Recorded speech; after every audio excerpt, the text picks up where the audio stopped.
오늘 우리에게 주신 하나님의 말씀은 열왕기하 9장입니다. 드라마 바이블로 듣겠습니다.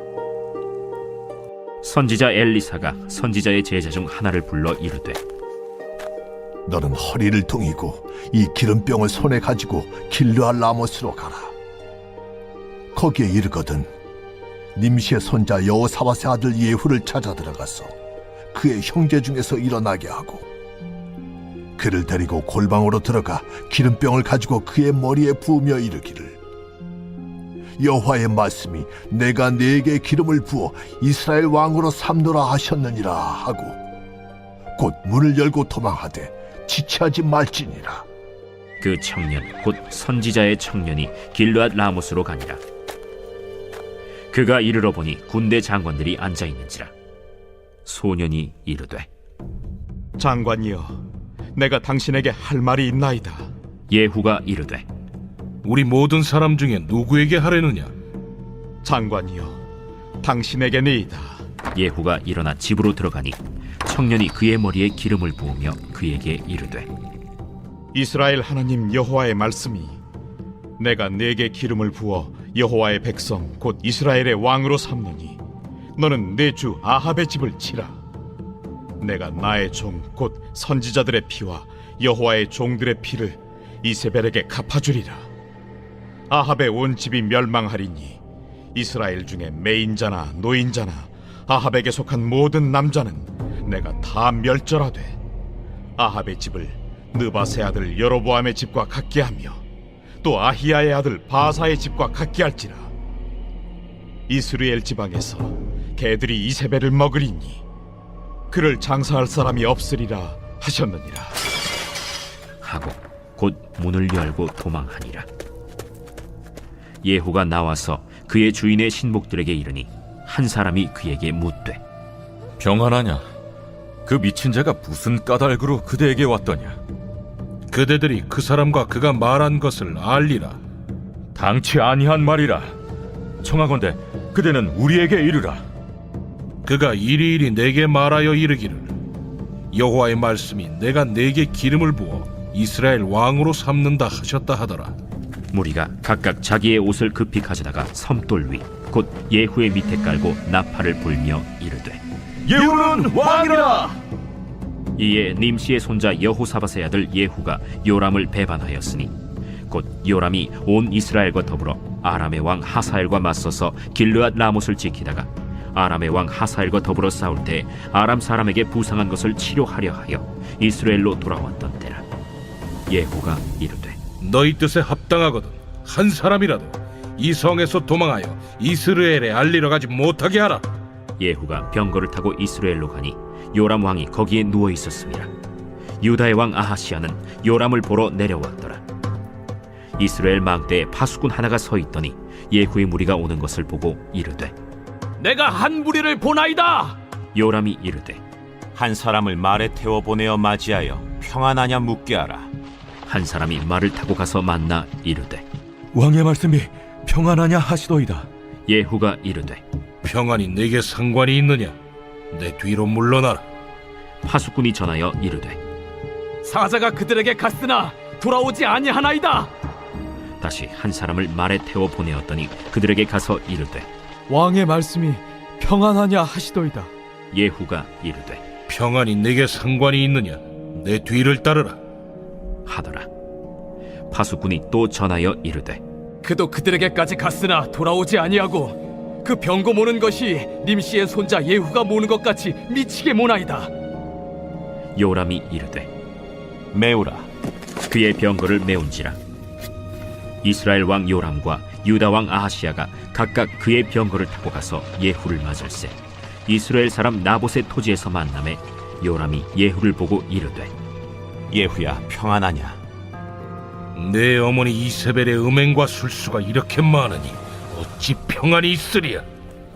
요람이 곧 손을 돌이켜 도망하며 아하시아에게 이르되, 아시아여, 반역이로다. 예후가 힘을 다하여 활을 당겨 요람의 두 팔 사이를 쏘니 화살이 그의 염통을 꿰뚫고 나오매 그가 병거 가운데에 엎드러진지라. 예후가 그의 장관 빗갈에게 이르되, 그 시체를 가져다가 이스라엘 사람 나봇의 밭에 던지라. 내가 기억하려니와 이전에 너와 내가 함께 타고 그의 아버지 아합을 쫓았을 때에 여호와께서 이같이 그의 일을 예언하셨느니라. 여호와께서 말씀하시기를 내가 어제 나봇의 피와 그의 아들들의 피를 분명히 보았노라. 여호와께서 또 말씀하시기를 이 토지에서 내게 갚으리라 하셨으니 그런즉 여호와의 말씀대로 그의 시체를 가져다가 이 밭에 던질지니라. 유다의 왕 아하시아가 이를 보고 정원의 정작길로 도망하니 예후가 그 뒤를 쫓아가며 이르되 그도 병거 가운데서 죽이라. 하매 이블르함 가까운 구루 비탈에서 치니 그가 무기토까지 도망하여 거기서 죽은지라. 그의 신복들이 그를 병거에 싣고 예루살렘에 이르러 다윗 성에서 그들의 조상들과 함께 그의 묘실에 장사하니라. 아합의 아들 요람의 제11년에 아하시아가 유다 왕이 되었었더라. 예후가 이스라엘에 오니 이세벨이 듣고 눈을 그리고 머리를 꾸미고 창에서 바라보다가 예후가 문에 들어오매 이르되 주인을 죽인 너 시므리여 평안하냐. 예후가 얼굴을 들어 창을 향하고 이르되 내 편이 될 자가 누구냐? 누구냐? 하니 두어 내시가 예후를 내다보는지라. 이르되 그를 내려 던지라. 하니 내려 던짐에 그의 피가 담과 말에게 튀더라. 예후가 그의 시체를 밟으니라. 예후가 들어가서 먹고 마시고 이르되 가서 이 저주받은 여자를 찾아 장사하라. 그는 왕의 딸이니라. 하매 가서 장사하려 한즉 그 두골과 발과 그의 손 외에는 찾지 못한지라. 돌아와서 전하니 예후가 이르되 이는 여호와께서 그 종 디셉 사람 엘리야를 통하여 말씀하신 바 이르시기를 이스라엘 토지에서 개들이 이세벨의 살을 먹을지라. 그 시체가 이스라엘 토지에서 거름같이 밭에 있으리니 이것이 이세벨이라고 가리켜 말하지 못하게 되리라 하셨느니라 하였더라. 오늘도 말씀의 은혜를 따라 살아가는 성도 여러분 되시기를 간절히 바랍니다. 구약 성경 특별히 열왕기 상하의 말씀을 보다 보면 북이스라엘 왕들과 남유다 왕들의 이름으로 인해서 혼란스러운 경우가 참 많이 있습니다. 예컨대 이런 것이죠. 열왕기 하에 나오는 북왕국에 아하시아 왕이 있는가 하면 남왕국에도 아하시아가 있습니다. 북왕국의 아하시아는 아합의 아들로서 아합이 22년 동안 통치하고 아하시아에게 잠시 물려줬던 왕입니다. 그리고 아하시아 다음에 요람이라는 왕이 북이스라엘의 왕의 계보입니다. 이들은 오므리 왕조라고 부르죠. 근데 이것도 헷갈리는 것은 아하시아 왕 다음에 요람이라는 왕이 종종 여호람이라는 이름으로 불려집니다. 근데 문제는 다음 왕국에도 여호사밧 다음에 왕이 여호람입니다. 여호사밧이 25년 동안 통치를 하고 여호람이 8년을 통치하게 되죠. 그러다 보니 이 이름이 중복이 됩니다. 여호람이라는 시대는 거의 비슷한 시기에 중복이 돼서 이루어지다 보니 북이스라엘의 요람, 즉 여호람이라고 불리는 왕과 남왕국의 여호람 이름이 동일하다 보니 헷갈립니다. 더군다나 여호람, 남왕국의 여호람 다음에 왕의 잠시 1년 동안 취했던 왕 이름이 아하시아입니다. 이 또한 북왕국의 오므리 왕조 아합 아들 아하시아 똑같은 이름입니다. 그러다 보니 이 성경을 읽을 때 왜 북왕국 남왕국이 같은 사람이 왕으로 있었는가라는 오해를 사게 되는데요. 다른 사람입니다. 동명이인이죠. 너무 헷갈릴 수 있으니 교회 게시판에 한번 이 왕들의 계보에 대하여 올려놓겠습니다. 필요하시면 한번 참고하시면 좋겠습니다. 오늘은 열왕기 하 9장에 등장하는 예후 이야기 함께 말씀을 나눠보겠습니다. 오늘 말씀에 등장하는 예후는 nim시의 손자 여호사밧의 아들입니다. 그는 아주 뛰어난 군인 가문이었습니다.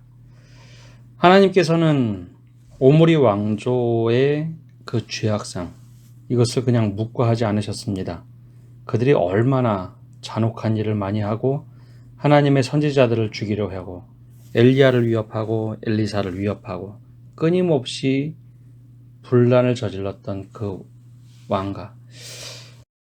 그럼에도 불구하고 이 오므리 왕조는 오랫동안 통치를 합니다. 이스라엘 역사 중에 가장 오랫동안 통치한 이들이 바로 그 오므리 왕조였습니다. 그럼 하나님께서 이것을 그냥 내버려 두시고 묵과하셨는가? 그렇지만은 않습니다. 하나님께서는 강력한 사람을 일으켜 세우셔서 그 오므리 왕조를 한순간에 싹 몰아버립니다. 단지 그냥 누구 왕이 사라진 것이 아니라 그 모든 왕조가 싹 사라지도록 하나님께서는 역사를 하시죠. 이를 위해서 사용한 사람이 바로 걸출한 군대 집안의 예후였습니다. 하나님께서는 예후를 사용하시기 위해 먼저 엘리사를 준비시키셨죠. 이미 엘리사는 왕에 따라서 좌우로 흔들리는 사람이 아닙니다. 사람에 따라서 나에게 호불호가 있다고 해서, 내가 유불리가 있다고 해서 이렇게 행동하고 저렇게 행동하는 사람이 아니었습니다. 하나님께서 엘리사에게 말씀하시자 그가 일어나서 행한 일이 있습니다. 바로 어린 선지생도 하나를 보내서 예후에게 보내는 일입니다. 근데 이때 하나님이 모든 상황을 만들어 놓으셨죠. 즉 북이스라엘 왕 요람, 즉 여호람이 전쟁에서 부상을 당하여 왕궁에 칩거했습니다. 반대편 길르앗 라못에서 전쟁을 하고 있던 예후가 있었죠. 그 예후에게로 보낸 겁니다. 만약에 엘리사가 직접 움직이게 되면 모든 사람들이 예의주시하던 하나님의 선지자였기 때문에 금방 눈에 띄었을 겁니다. 그래서 엘리사는 선지생도 중에 가장 어린 사람을 택하여서 그 전장터로 보내죠. 그리고 명령 이렇게 얘기를 합니다. 기름병을 가지고 그의 머리에 기름을 부으며 이르기를 여호와의 말씀이 내가 내게 기름을 부어 이스라엘 왕으로 삼노라 라고 이야기하고 나자 무조건 문을 열고 도망하고 지체하지 말라. 왜 그랬을까요? 이게 모반 아닙니까? 이 쿠데타입니다. 하나님께서 하나님의 사람을 통하여 쿠데타를 일으키시는데 엘리사가 움직인다면 발각이 될 겁니다. 주변에서 늘 감시를 당하던 엘리사. 그래서 어린 소년을 보낸 겁니다. 그가 기름을 붓고 나오자 주변에 있는 사람들이 물어보기 시작합니다. 야, 걔 왜 왔다 갔냐? 예후도 이에 대하여 깊이 생각하지 않은 것 같습니다. 그가 이렇게 이야기를 하죠. 12절에 이렇게 이야기합니다. 그가 말하기를 여호와의 말씀이 내가 내게 기름을 부어 이스라엘 왕으로 삼는다 하셨다 하더라. 이렇게 아주 담담하게 이야기할 수 있는 것은 나도 예상치 못한 일이고 이거 헛된 꿈처럼 얘기한다. 잘못된 개꿈과 같은 이야기다 라고 얘기하자 갑자기 주변의 상황이 바뀌었습니다. 사람들이 예후 주변으로 모여서 네가 진정한 왕이다 하고 왕으로 추대합니다. 하나님께서 하신 말씀이란 것을 믿었던 것이죠. 그러고 보면 예후가 지금까지 어떻게 살아왔는가 그의 성품이나 인품이 드러나는 사건입니다. 하나님께서는 아합의 왕조를 무너뜨리기 위하여 오랫동안 준비하셨습니다. 사람들에게 인정받는 장수, 그리고 그 집안의 예후, 그리고 모든 조건도 맞춰놓았습니다. 이스라엘 왕은 부상을 당하여 사마리아 성읍으로 돌아갔고 가장 치열한 전투 길르앗 라못에서 활동했던 예후를 준비시킨 것이죠. 그러나 예후가 해야 할 일은 녹록한 일은 아닙니다. 7절부터 10절까지 하나님께서 요구하신 일이 있습니다. 너는 내 주 아합의 집을 치라. 내가 나의 종 곧 선지자들의 피와 여호와의 종들의 피를 이세벨에게 갚아주리라. 아합의 온 집이 멸망하리니 이스라엘 중에 매인자나 노인자나 아합에게 속한 모든 남자는 내가 다 멸절하되 아합의 집을 느밧의 아들 여로보암의 집과 같게 하며 또 아히야의 아들 바하사의 집과 같게 할지라. 이스라엘 지방에서 개들이 이세벨을 먹으리니 그를 장사할 사람이 없으리라 하셨느니라 하고 곧 문을 열고 도망하니라. 사실 이 예언을 듣고 예후가 해야 될 사명이었습니다. 왕이라 할지라도 이 일이 쉽지 않은 일입니다. 쿠데타도 굉장히 강력하고 잔혹한 일이었죠. 예후가 왕으로 추대받은 다음에 한 일이 있습니다. 14절에서 29절까지 요람과 아하시아 왕을 제거하는 일이었습니다. 예후가 우선 제일 먼저 한 것은 회군하는 것이었습니다. 길라 라못에서 아람 군대와 전쟁을 하다가 왕으로 추대되자 길라 라몬에서 어느 누구도 이스라엘로 도망가지 못하게 합니다. 그때 조건이 있었습니다. 너희 뜻에 합당하거든 어떠한 사람도 이스라엘로 가지 마라. 그곳에는 바로 여호람이 부상당하여 거주하고 있었죠. 철저하게 쿠데타 사실을 막았습니다. 그리고 이제 회군을 합니다. 회군을 하러 가는데 이때 이스라엘 망대의 파수꾼이 물어봅니다. 예후 무리가 오는 것을 보고 너희가 평안하냐라고 묻습니다. 사실 이것은 되게 이상한 표현입니다. 전쟁에서 퇴각하는 이들에게 물어봐야 할 것은 전쟁에서 이겼는가 승리하였는가가 질문이지만 평안하냐라고 묻는 것은 뭔가 의구심이 있다는 것이죠. 그때 이 예후가 질문합니다. 평안이 내게 무슨 상관이 있느냐? 내 뒤로 물러나라. 그렇게 말하자 파수꾼이 전하여 이렇게 얘기합니다. 사자가 그들에게 갔으나 돌아오지 아니하나이다 라고 이야기합니다. 이게 어떤 상황인가 하면 파수꾼이라는 것은 전쟁에서 퇴각해오는 사람들의 이야기를 왕에게 전해 주어야 하는데 전쟁에서 이겼다, 졌다라는 것을 해야 하는데 평안하다 물어본 것은 이미 무엇인가 조짐이 있었음을 깨닫고 명령했다라는 것입니다. 예후가 이것을 알아차리고 물어보죠. 평안이 내게 무슨 상관이냐? 내 뒤로 물러나라. 즉 나를 따르라. 이렇게 3번이 반복이 됩니다. 님시의 손자 예후가 모든 병력들을 다 모으도록 했습니다. 그러자 요람이 이제 긴장을 합니다. 그리고 무엇인가 특별한 일을 만들죠. 병거를 타고 갑니다. 아하시아 유다 왕도 요람을 만나기 위하여 왔다가 병거를 타고 가서 예후를 맞습니다. 이스라엘 사람 나봇의 토지에서 만났을 때 요람이 예후를 보고 또 물어봅니다. 예후야 평안하냐? 그러자 그가 대답합니다. 내 어머니 이세벨의 음행과 술수가 이렇게 많으니 어찌 평안이 있으리요 하더라. 즉 당신 때문에 북이스라엘 나라가 완전히 평안이 깨졌다는 겁니다. 사실 요람이 모르지 않았습니다. 3명의 파수꾼이 오지 않았다는 것을 이미 들었으니 무엇인가 이상한 일이 있던 것이죠. 그래서 평안하냐라고 물어봤습니다. 결국 이 상황을 통해서 예후가 반란을 일으킵니다. 마침 요람만 있었으면 이것으로 끝날 텐데 그러지 않았습니다. 남유다 아하시아 왕도 와 있었기 때문에 아하시아 왕까지 예후가 힘을 다하여 다 죽이게 됩니다. 즉 예후가 힘을 다하여 활을 쏘았고 요람이 그것에 맞아서 엎드려집니다. 예후가 그러자 군대장관 빗갈에게 말하죠. 이스라엘 사람 나봇밭에 던지라. 내가 기억하려니와 이전에 너와 내가 함께 타고 그의 아버지 아합을 쫓았을 때 여호와께서 이같이 그의 일을 예언하셨느니라. 내가 말씀대로 내가 하나님의 말씀을 따라 행하겠다라고 하면서 모든 것을 말씀대로 행합니다.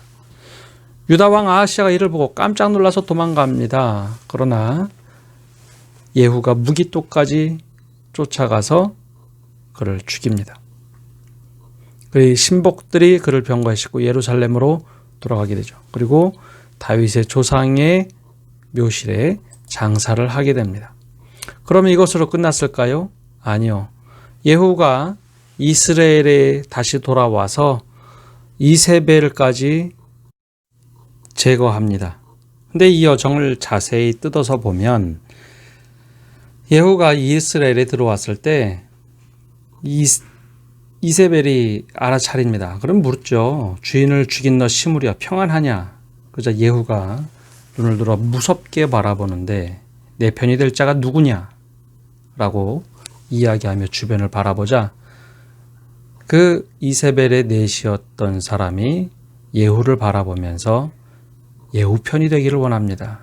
그러자 예후가 명령을 하자마자 그 내시가 이세벨을 창에서 내던집니다.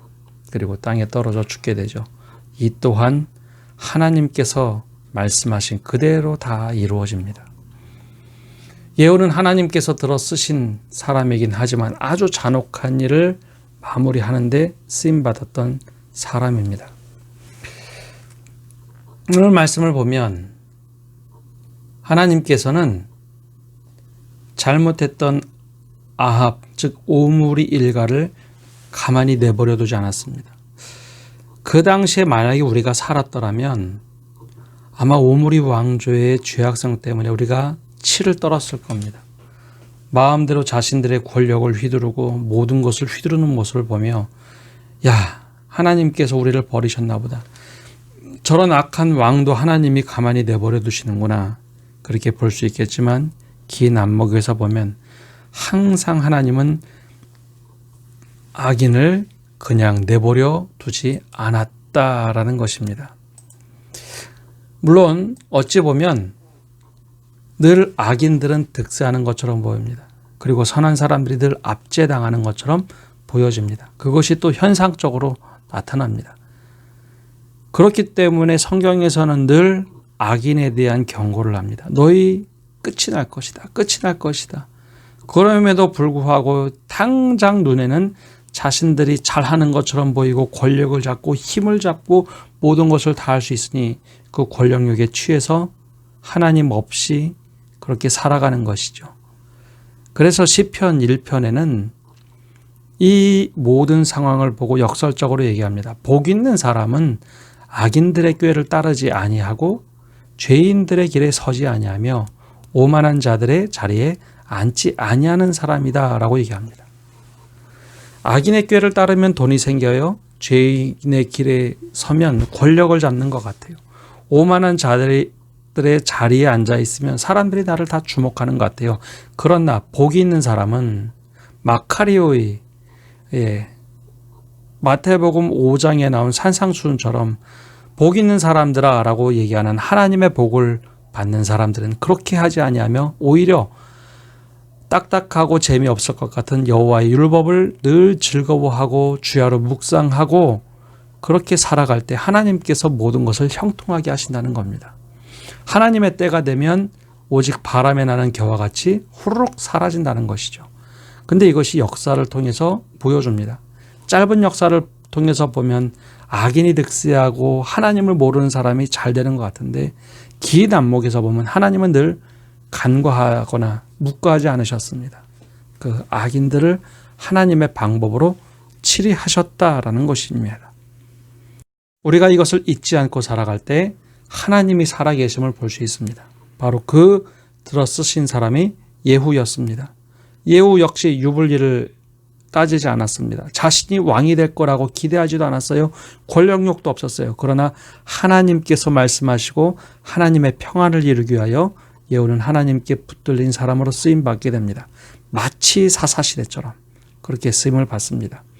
물론 반대 시각으로 보면 또 현대 시각으로 보면 예후 너무 잔혹했다라고 할 수 있지만 그 당시 문화와 세상과 관점으로 보면 하나님의 일을 수행했던 사람입니다.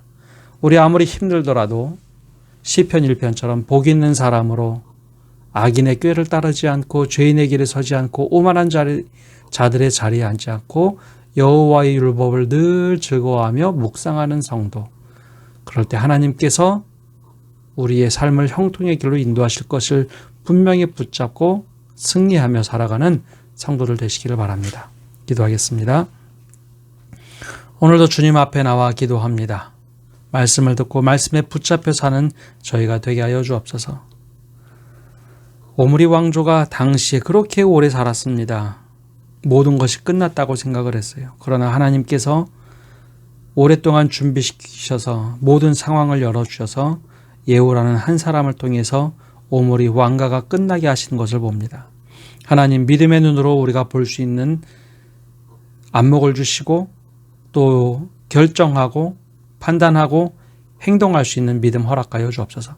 그래야 우리가 아무리 좋아 보여도 악인의 꾀를 따르지 않고 아무리 화려해 보여도 죄인들에게 길에 서지 아니하며 아무리 달콤해도 오만한 자들의 자리에 앉지 않고 여호와의 율법을 즐거워하고 묵상하며 모든 삶이 형통의 길로 살아갈 수 있도록 우리 결단과 실천을 허락하게 인도하여 주옵소서.